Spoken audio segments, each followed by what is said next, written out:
Umukiza aranyobora birahagije rwose, sinshidikanya impuhwe ze, kuko njya nzibonaho amahoro yo mu ijuru yanyuzuye umutima, sinzatinya na hatoya, kuko Yesu anyobora, sinzatinya na hatoya, kuko Yesu anyobora.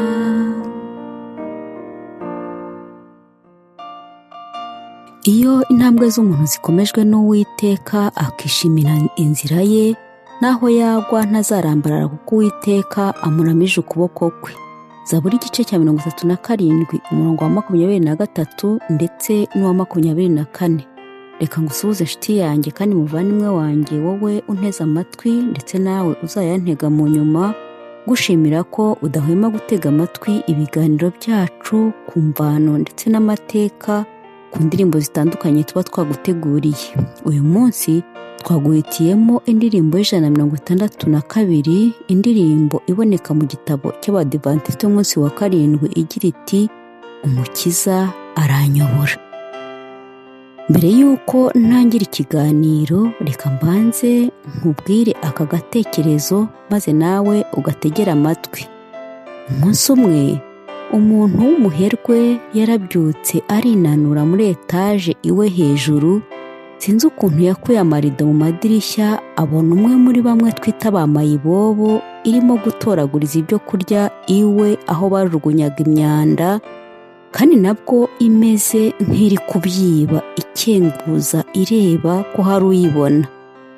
Nuko maze wa mugabo ahita afatwa n'ikiniga, atera induru hejuru, arapfukama, arangurura mu ijwi rirenga agira ati, Mana ushimwe byibura kuko ntari umukene kuri ruriya rwego. Ubwo ya mayibobo nayo yumvise umuntu uvugije induru hejuru mu madirishya, si ukwirukikizwa n'amaguru itumvishe n'ibyo bavuze. Yirukanka n'ibyo yari igize, yigiye imbere nayo ihura n'umugore wasaga nabi rwose, ndetse yambaye ubusa ku manywa y'ihangu, yikoreye ibishishwa bya avoka ndetse n'ibuto byazo. Ya mayibobo nayo irambura amaboko ishima Imana iti, Mana ushime ko byibuza ntari umusazi. Uyu bise umusazi nawe mu kandi kanya nk'ako guhumbya, ambiransi imunyuraho yacanye amatara maremare rwose, yirukanka ku bumwe tujya tuzibona. Maze wa musazi nawe arivugisha cyane, arambuye ibiganza, agenda avuga ati, Nyagasani, icyubahiro kibi cyawe mu isi no mu ijuru, kubera ko nkihumeka umwuka w'abazima. Ikaze mu kiganiro.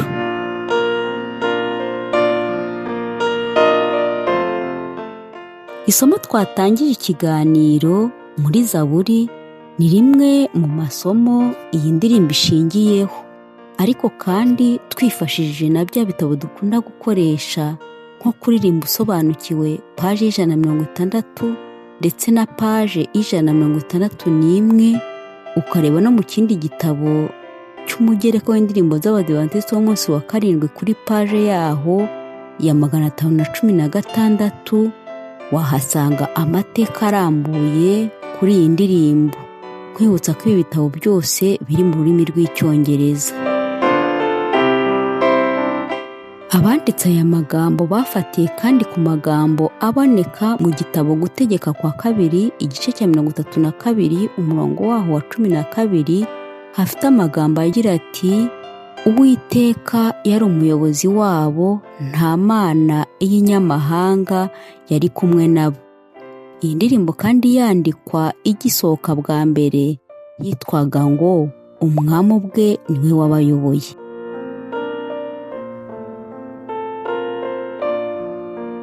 Nimba ukunda gukurikirana ibiganiro ku ndirimbo zahimbiwe Imana, nta gushidikanya ko uzi izina rikomeye ry'umugore rikunda kuza kenshi umugore witwa Fanny Crosby. Amateka y'indirimbo nayo agaragaza ko amagambo y'indirimbo yahimbwe n'uyu mugore wabayeho hagati y'umwaka w'1820 ndetse n'1915. Fanny Crosby yahimbiye indirimbo yafatiye ku masomo twavuze haruguru, maze ayifashisha mu ndirimbo ashima Imana kuko yari yasubije gusenga kwe. Wakwibaza uti se byari byamugendekeye gute uno mugore wari impumyi? Igitekerezo kivuga ko umunsi umwe ubwo yari akeneye $5 kandi ntaho afite ho kuyakura nk'uko yari amenyereye gusenga, yarapfukamye asaba Imana ngo yamuhe. Muri iyo minsi y'amasengesho, umuntu utazwi yakomanze ku rugi rw'inzu ye arayamuhereza. Uyu Fanny Crosby yaratangaye cyane, maze ahita yandika ati, sinzi uburyo nasobanura ibi bintu, uretse ko nizera ko ari Imana yonyine yasubije gusenga kwanjye, maze igakorera muri uyu muntu mwiza rwose akayanzanira.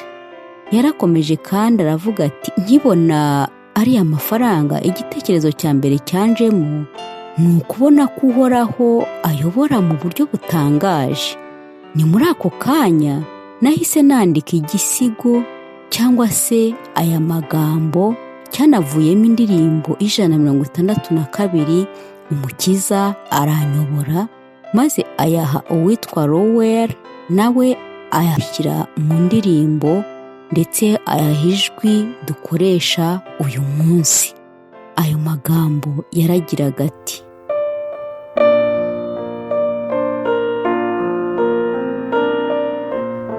Umukiza aranyobora, birampagije rwose, sinshidikanya impuhwe ze kuko njya nzibonaho. Amahoro yo mu ijuru yanyuzuye umutima, sinzatinya na hatoya kuko Yesu anyobora. Nuko uyu Fanny, kuko yari azi neza ko Yesu wenyine ari we wo guhumuriza no kuramira abantu be, yatwandikiye igice cya 2 agira ati, Umukiza aranyobora akanampumuriza. Iyo ngeze mu makuba ntamvirira na hato, bona nubwo nateguza yandamira akamfasha, ahora anyitaho iteka, ntacyo nzamuburana. Nuko mu gice cya 3 ari nacyo cya nyuma, yaragize ati, Umukiza aranyobora niryo humure ryanjye, niwe uzampaza uburame njye mpora muhimbaza. Nta cyatuma ntinya urupfu, mfite iryo sezerano, nzajya ndirimba iteka nti, Yesu niwe unyobora. Uyu Fanny yavukiye mu mujyi wa New York ku itariki ya 24 ukwezi kwa 3 mu mwaka wa 1823, aho ni muri Leta Zunze Ubumwe za Amerika, maze avukira mu muryango uciriritse.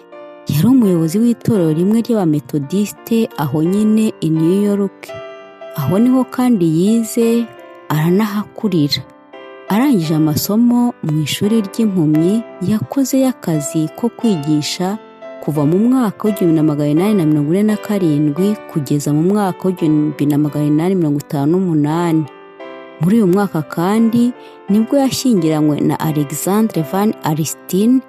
Uwo mugabo nawe wari impumyi kandi nawe yari umuhanga mu by'indirimbo rwose. Uyu Alexandre yari umuyobozi w'indirimbo wubahwaga cyane muri ibyo bihe.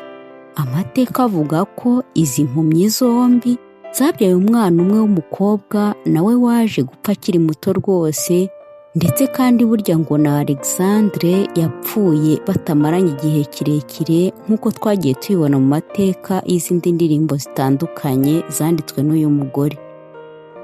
Mu gitekerezo twatangije ikiganiro cyatwerekaga neza ko buri wese mu ruhande rwe, mu buryo bwe ndetse no mu mibereho ya buri munsi afite icyo yashimira Imana. Byo byonyine umwanzuro uriya wa nyuma yaduhaye wavugaga ko kuba byonyine uriho uhumeka umwuka w'abazima ari ishimwe rikomeye, kuko hari benshi twavukiye umunsi umwe cyangwa se bavutse nyuma yacu ariko batagize amahirwe yo kuba bakiriho uyu munsi.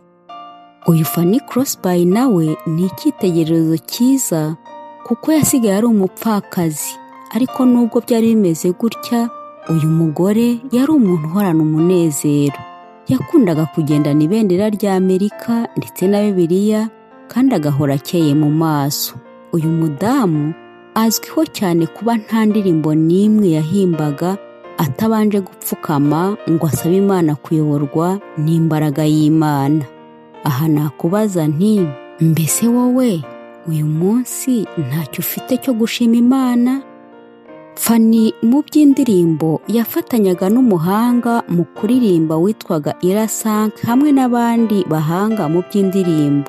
Yatangiye kwandika indirimbo afite imyaka 40, yabanje kwandika indirimbo z'isi nk'uko twagiye tuzibona, ndetse akazibonamo n'amafaranga kugeza ubwo hari indirimbo imwe yanditse yamuhaye amafaranga agera mu $3,000 by'amadolari by'icyo gihe.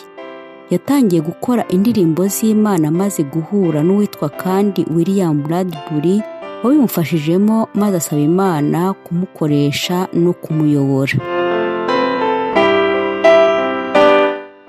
Ijwi twumva uyu munsi ryashyizwemo na Lowell, ari nawe wayandikishije mu icapiro. Uyu nawe yari yaravutse ku wa 13 ukwezi kwa gatatu mu 1826. Yakundaga rwose kuririmba cyane. Uyu mugabo yapfuye amaze imyaka 73.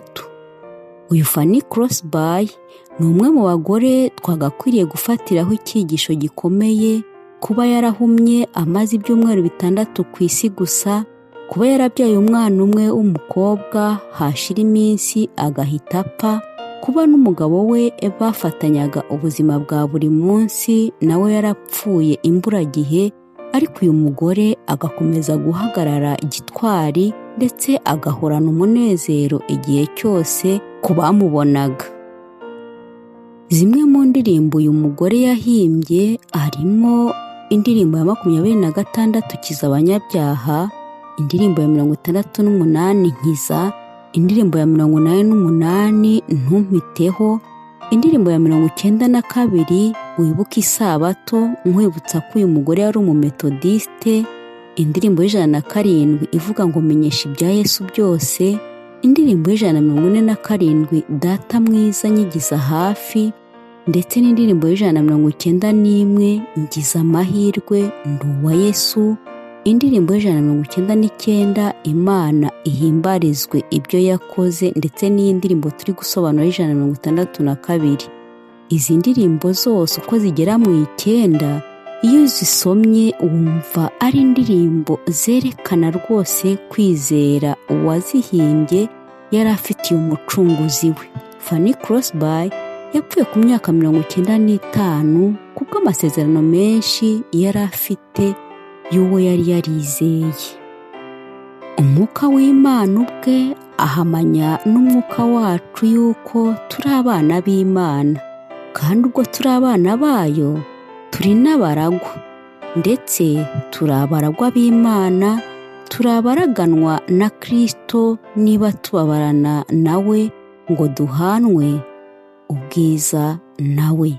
Abaroma igice cya 8 umurongo wa 16 kugeza ku wa 17.